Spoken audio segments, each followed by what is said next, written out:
and welcome to Cherry Pie Math. This video is going to teach you how to perform operations involving scientific notation. Before we get started, make sure you know how to do scientific notation. I'll link my video here that goes over how to do scientific notation in the first place. You should also know about exponent properties, but we'll get to that in a second and I'll review it really fast. Okay, to get our brains thinking, I have here a bunch of scientific notations mixed with standard form. I want you to pause the video and organize these from least to greatest.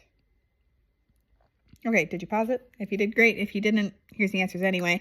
One thing to remember about scientific notation is that the exponent tells us how many places we need to move the decimal point. I'm going to go ahead and convert these middle two to scientific notation so that it's easier to compare. So that would make it 3.8 times 10 to the negative 1, since it's a decimal, and when it's a decimal, those exponents are going to be negative. And it would be 3 times 10 to the positive 3. Since it's a large number. Okay, now it'll be much easier to compare. The lower the exponent, the smaller the number, because it would be a smaller decimal. So it would be 9.99 times 10 to the negative 5, then 3.8 times 10 to the negative 1, then 7.4 times 10 to the negative 1, because even though their exponent is the same, we can easily compare the first number, and 3 is less than 7. Then 8.2 times 10 to the 2, and 3 times 10 to the 3rd, and finally 4 times 10 to the 5th. Exponents are great in scientific notation for that purpose. It gives us a vision of how big or how small something is at a glance, and it makes it much easier to compare them. Sometimes we have more than one number in scientific notation that we want to operate on. Since they're just numbers like any other number, they're just in a different format. So sometimes you want to multiply or divide or add or subtract. So in an earlier video, I talked about exponent properties, and that is something you should know, but I'll briefly review it here. The product property is when we multiply two exponentials with the same base together. We add the exponents. So for example, if I had 5 to the 4th times 5 to the 7th, I just add the exponents to combine them. So I'd have 5 to the 11th. Or since in scientific notation, they all have a base of 10, we'd have like 10 to the 7th times 10 to the negative 3rd. And now we have 10 to the 4th, since 7 plus negative 3 would be 4. The quotient property is similar, but it's with division and subtraction. When we divide two exponentials with the same base together, we subtract the exponents. So if I have 10 to the 9th divided by 10 to the negative 2, or 10 to the negative squared, can you say negative squared? Is that allowed? I'd end up with 10 to the negative, or I would end up with 10 to the power of 9 minus negative 2, or 10 to the 11th power. So don't lose track of negatives. Those are important, but since we're dividing, we would subtract it. So we have minus negative 2, and that would become a double negative, so we actually end up adding the 2. Be careful of those negatives, but remember that in quotient property, you're subtracting, and in the product property, you're adding. When we add and subtract exponentials, it's a little bit different. We have to check the base and the exponent so they match. Then combine like terms. So if I have 10 to the 6th and 10 to the 5th, we actually can't add them together. What I would need to do is make them the same, and it's, for me, in my brain, it's easier to make 10 to the 6th into 10 to the 5th, since I can just take out a 10. Because remember that exponents are just multiplying all of those bases together. So if I take a 10 outside and say I'm multiplying that kind of separately, now I have 10 to the 5th power. So it would be 10 times 10 to the 5th plus 10 to the 5th. Now, since there's an invisible 1 in front of every term, I can actually just do 10 plus 1 as the coefficient, which becomes 11, and keep the 10 to the 5th. So my answer would be 11 times 10 to the 5th.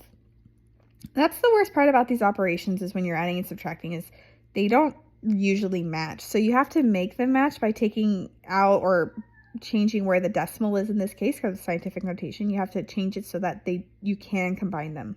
So let's do this specifically with scientific notation. In multiplying and dividing, we first multiply or divide the digits together. So in the first example, we would have 5.2 times 8.3. And in the second example, we'd have 8.42 divided by 2.2. This becomes 43.16 and 3.83 rounded. And the second one becomes our infinite repeating decimal, and so we'll just round it and approximate it.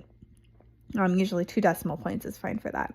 Okay, and then step 2, we add or subtract the exponents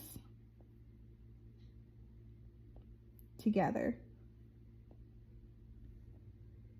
And I'm going to put a little thing here. If we move a decimal, apply here as well. So in the first example, our exponents are 8 and -5, so we would have 8 plus -5, which is 3. But we also had 43.16, and we actually have to move that decimal to the left. Since we're making it bigger, we're actually going to add 1 to the exponent, so our final answer would be 4.316 times 10 to the 4th, since it became a bigger number. So originally our decimal was 3, but we added 1 since we had to move a decimal from when we multiplied the digits together. In the second example, we don't need to move the decimal at all, so our answer would just be 3.83 times 10 to the -3rd. And I feel like, honestly, that's not too bad. Basically, you do the digits, then you do the tens part, and then you just write them together. Sometimes you might have to add or subtract an exponent, but that's not as common. Adding and subtracting is a bit harder, so bear with me. Step 1, you change the exponents to match. And we're just going to do one step at a time.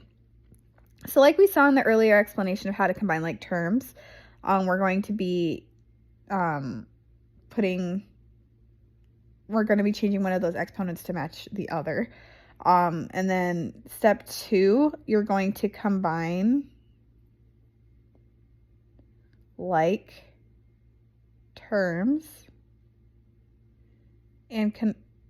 and reconvert to scientific notation. So let's see this in action. So in our first example, our exponents are 5 and -3. We want them to match, so let's move the decimal of the first one to the right 8 spaces so that they're both -3, because basically I would be doing 7, 4, and then I need to make it so that the new exponent is -3, which means I have to overdo it by 3. So first I would do it like space, space, space, space, space after the 7 and the 4. But because I have a -3 that I want for my exponent, I'm also going to go space, space, space, so that I make up for that extra 3 spaces. So now we have 740 million times 10 to the -3rd and 9.1 times 10 to the -3rd. Step 2 is to combine terms and reconvert it to scientific notation if necessary. 740 million plus 9.1 is 740 million and 9.1. This is all times 10 to the -3rd. So we can convert it back since we do want to have only one digit to the left of the decimal. And if we do that, That's going to be 1, 2, 3, 4, 5, 6, 7, 8 spaces. So we actually add 8 to our exponent and we end up with 7.400000091 times 10 to the 5th. So realistically, we'd actually ignore the 9 and the 1 at the end since we're so far away from the main part. Notice we actually ended up with 5. So we also could have done this by, instead of converting it to 10 to the negative third, we could have made it 10 to the 5th. So it could have been 7.4 times 10 to the 5th plus 0.000000091 times 10 to the 5th by moving it left 8 spaces. So we ended up moving it 8 spaces regardless, but you can either like move it to the left and increase your exponent, or you can move it to the right and decrease your exponent.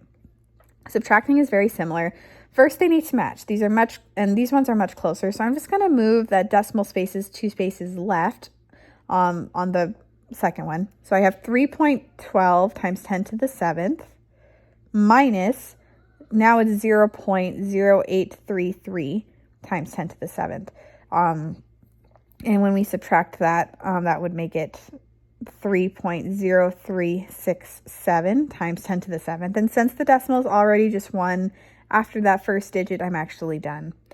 And one thing I actually learned making this video is that if you don't want to reconvert it to scientific notation, you have to make sure it matches the larger exponent. You learn new things every day.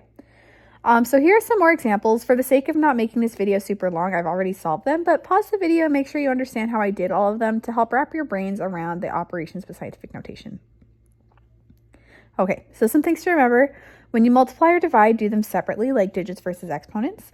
When you're adding and subtracting, make sure those exponents match first before you combine them. And to make them match, if we move it to the left, the exponent increases. If we move the decimal to the right, the exponent decreases. Anyway, I hope that helps illustrate how to perform operations with scientific notation, and good luck.